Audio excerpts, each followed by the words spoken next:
isn't just for fun anymore. Gaming yang awalnya digunakan sebagai sarana hiburan yang dinikmati berbagai kalangan, baik dari muda ataupun sudah dewasa, kini sudah berkembang pesat menjadi suatu industri yang tidak hanya membuka banyak sekali lapangan pekerjaan baru, namun juga membawa keuntungan yang luar biasa. Hari ini kita akan berbincang-bincang bersama dengan seseorang yang pastinya mengetahui seluk-beluk mengenai industri gaming terutama di Indonesia. Kira-kira siapakah dia? Ikuti terus hanya di Good Gamer.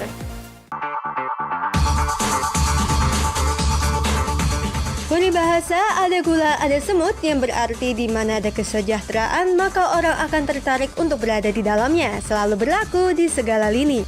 Tak terkecuali industri gaming dan e-sports yang belakangan semakin berkembang. Tentu saja, gemerlap profesi pro player yang selalu dianggap ujung tombak industri ini menjadi impian utama banyak anak muda. Siapa yang kuasa ya menahan godaan popularitas serta gelimang uang yang bisa didapat seorang profesional player gaming. Namun apa guna profesional player gaming bila tak punya manajemen yang berkelas dan mampu membawa mereka ke level yang lebih tinggi? Andrian Pauline adalah salah satu orang yang membaca celah ini. Rex Regum Keon atau yang lebih dikenal dengan nama RRQ adalah buah karyanya. Tim profesional e-sports dengan berbagai macam divisi gaming miliknya ini terbukti mampu menghasilkan tim-tim juara yang tentu saja membuat berbagai sponsor meliriknya.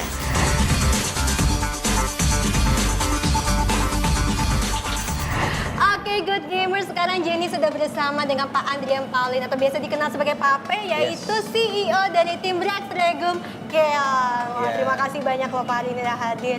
Ini salah satu tim terbesar di Indonesia, Rex Regum Keon. Bayangkan sibuknya Pak Ape ya, sempet-sempetin datang hari ini buat dikepoin sama kalian para Good Gamers. Thank you. Oke, tapi ngomong-ngomong Rex Regum Keon ini kan sudah menjadi suatu organisasi e-sport yang luar biasa terkenal di Indonesia, one of the biggest. Bagaimana sih awal mulanya nih Pak Ape dibangun RRQ? Jadi awal mulanya tuh kita start sebagai hobi sih di tahun 2013 bareng sama teman saya, bosnya juga, Pak Riki. Kita pada saat itu suka nonton pertandingan Dota 2. Nah, kita nonton internasional segala macam terus karena background saya juga dulu co-founder dari tim Action juga. Jadinya dia bilang, kenapa nggak bikin tim aja, bantuin dong, bareng yuk gitu loh. Jadi mulai startnya dari situ, 2013 sampai 2017 kita cuma punya satu tim sebenarnya, Jenis. Baru satu tim aja? Baru satu tim, baru cuma Dota 2. Dota 2. Nah pas di tahun 2017 lah baru mulai berbagai macam divisi gitu loh, baru kita start. Berarti di tahun 2017 itu bertambah berapa divisinya tuh Pak? Dari 2017 kita kalau nggak salah ada 3 divisi baru, Point Blank, PUBG, PC, sama Mobile Legends.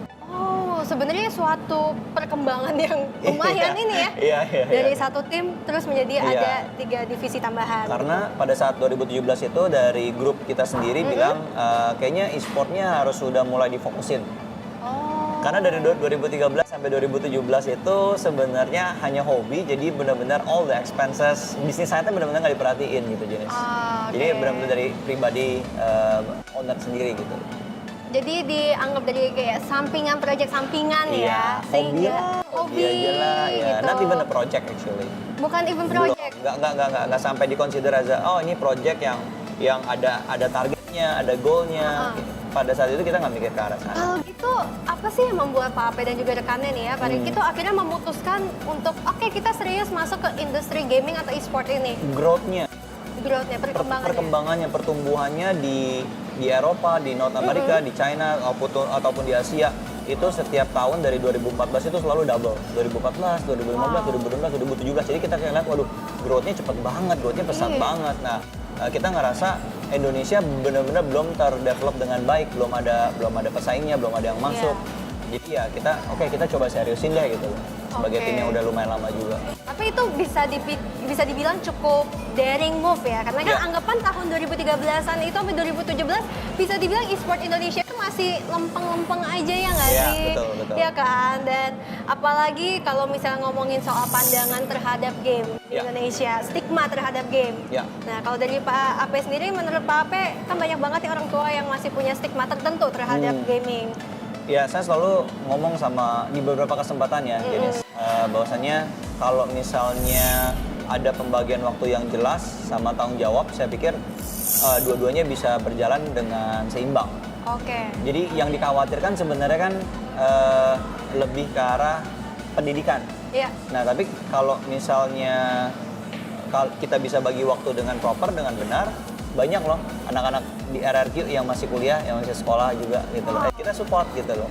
Jadi berjalan berbarengan antara karir di e-sport Betul. dan juga pendidikan. Betul, nggak ada masalah sebenarnya. Jadi sebenarnya itu bisa jalan berbarengan ya Pak? Bisa, kan udah proven. Saya sendiri ada beberapa player yang masih kuliah, jadi jadwal latihannya disesuaikan gitu loh.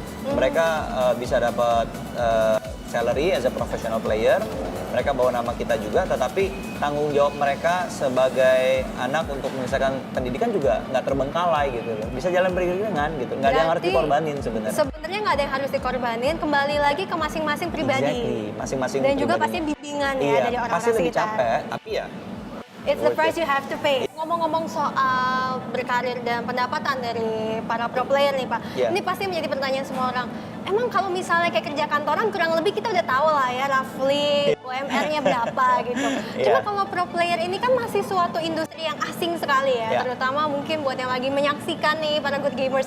Biasanya kalau boleh dikasih tahu range salary yang bisa didapatkan dari pro player itu kurang lebih berapa Pak? Salary dan mungkin pemasukan per bulan kali ya? Ya, pemasukan per bulan. Karena bisa. banyak variabel yang lainnya juga. 50 sampai 100. What? Tunggu, itu apa nih? 50 sampai 100? Juta? Ribu? Atau berapa? Juta ya Pak? 50, ya kalau misalnya emang bagus gitu 50 sampai 100 juta itu udah bisa. Dan bisa memang banget. nyatanya the pro player yang bisa mendapatkan. Banyak saya pikir. Banyak? Wow. Banyak. Oke, ini juga suatu apa ya teman-teman, eye opener buat aku juga sih. Karena kan sama ini aku kalau nanya-nanya pro player mereka cuma bilang, oh iya bisa beli rumah nasi padang lah. Kayak gitu selalu bercandanya gitu mereka. Kalau ini aku personally agak penasaran juga sih Pak. Jadi kalau misal kita kerja kantoran kan ada namanya promotion gitu kan ya, promosi dipromosiin gitu, baik itu nanti jabatannya naik ataupun misalnya income-nya naik atau ada tambahan atau bonus. Nah kalau di pro player apakah ada seperti itu?